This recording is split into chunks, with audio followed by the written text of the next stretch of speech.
দর্শক আসসালামু আলাইকুম। আজকে আমি এরকম একটা ভিডিও লই আপনাদের সামনে হাজির হইছি। মানে এই ভিডিওটা দেখলে সবারই কাজে লাগবো আর সবারই এই ভিডিওটা দেখার দরকার। ঘটনা হচ্ছে অনেক সময় আমাদের ফাঁকের ঘরে এরকম গ্যাসের সিলিন্ডার থাকে, পাইপ লিক হয়ে যা বা পাইপ ফাইটতে যায় কিন্তু গ্যাসের সিলিন্ডারে আগুন লাগে বা আগুন লাগার সম্ভাবনা থাকে। তে যদি এরকম আগুন লাগিয়া যায় তাহলে কিভাবে নিভাইবেন? আমি কিন্তু আজকে সহজ ভাবে আপনারা বুঝাই দেম কিভাবে আগুনটা নিভাইতে পারবেন। তিনটা কৌশল শিখাইয়াম।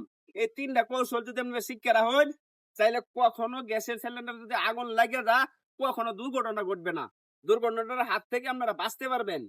তা আমি প্রথম একটা ডাব দেখাইতাছি। এই ডাবটা দেখানোর আগে আমি আপনারা কই ভিডিওটা একটু শেয়ার করে দেন, যাতে এই ভিডিওটা দেখিয়া আরেক ভাই আরেক বন্ধু ঠিক এইভাবে আমি যেভাবে নিভাই এইভাবে যাতে আগুন নিভাইয়া তারা নিরাপদে থাকতে পারে। ঠিক আছে, আমি আপনারা দেখাইতাছি। এরকম একটা বালতি লইবেন। প্রথম বালতিটা এরকম লইবেন যাতে বালতিটা দিলে এই জায়গাতে ঠেহে। যদি এর চেয়ে বড় হয়ে যায় তাহলে বালতির চিন্তা বাদ দিবেন, তাহলে অন্য কৌশলে নিবাইবেন। যদি এরকম বালতি ফাইন তাহলে বালতি লইবেন। ঠিক আছে, যদি আবার শুরু হয়ে যা মানে এই জায়গাটা যাতে বালতির ভিতরে ঢুকে আর কি, এরকম একটা বালতি লাগবে। যদি আবার এই আটকে যায় তাহলে কিন্তু আবার হইতো না। এটা এই নিচ পর্যন্ত আউন লাগবো বালতিটা। ঠিক আছে, বড় হইলেও হইতো না, ছোট হইলেও হইতো না। ঠিক আছে, এই বালতিটা এইভাবে ধরবেন, ধরে ছেড়ে দিবেন। ঠিক আছে, নিবা যাবো আগুন। সহজ ভাবে নেমে এলাইছি। আমি আরো দুইটা সহজ আপনার টেকনিক শিখাইতেছি। এই টেকনিকে যদি আপনারা আগুন ইয়া করুন মানে নিবাইন, কোন সময় ক্ষয়ক্ষতি হওয়ার কোন সম্ভাবনা নাই। তাহলে আমি আবার দেখাইতেছি আপনারা কিভাবে আমি আগুন নিবাইয়াম। আমি আবারও বলতেছি ভিডিওটা একটু শেয়ার করে দিন। শেয়ার করে দিলে ভাই আরেক ভাইয়ের এই ভিডিওটা দেখে বা আরেক বোনের ভিডিওটা দেখে কিন্তু আবার শিখবার পারবো। ঠিক আছে, একদম সহজ কৌশল একটা দেখাইছি। আরো দুইটা সহজ কৌশল আমি আপনারা দেখাইতেছি। এরকম একটা ভিজা লঙ্গি লইবেন।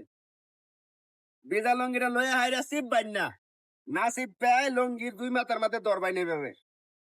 এই যে দেখুন কিভাবে ধরছি, দইরা এটা এইভাবে রাখবেন যাতে আপনি নিরাপদে থাকুন।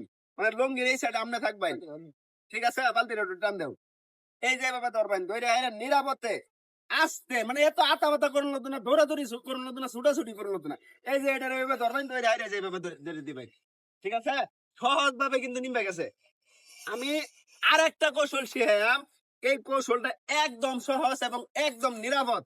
এই কৌশলটা যদি আপনারা অবলম্বন করুন তাহলে কিন্তু অনেক সময় এরকম অ্যাক্সিডেন্টের হাত থেকে বাঁচতে পারবেন। দেখা যাচ্ছে কি গ্যাসের সিলিন্ডারে আগুন লাগলে অনেকে ভয় পেয়ে যা, দৌড়াদৌড়ি করে, খেতাটা চাপ দেয় বা পানি মারে। ভুলবশত কোনো সময় পানি মারবেন না। পানি যদি মারুন তাহলে কিন্তু গ্যাসের মধ্যে আগুন আরো বাড়বো। পানি দিয়া কখনো গ্যাসের আগুন নিবানো যায় না। ঠিক আছে, তা আমি যে সহজে এটা দেখাইতেছি ঠিক এইভাবে আটটা ভিজাইবেন। আটটা ভিজাইবেন, আটটার মধ্যে কিছু লাগতো না, খালি হাত। ঠিক আছে, এইভাবে আটটা ভিজাই হাইরা শুকনা হাত দিলেও চলবো, কিন্তু শুকনা হাত যদি থাকে তাহলে অনেক সময় শুকনা হাত যদি থাকে তাহলে অনেক সময় দেখা যেতে হয়তো তাপ লাগতে পারে। আর আটটা যদি ভিজাই লইন তাহলে কিন্তু তো কোনো তাপ লাগার সম্ভাবনা নাই। এই যে আটটা এইভাবে ধরবেন, ধরে হাইরা এই যে এইভাবে ধরে দিবেন। ঠিক আছে, নিবে যাবো। তো ভিডিওটা ভালো লাগলে শেয়ার করে দিন, শেয়ার করে আরেক বাইরে দেখার সুযোগ করে দিন। সকলকে ধন্যবাদ। আসসালামু আলাইকুম।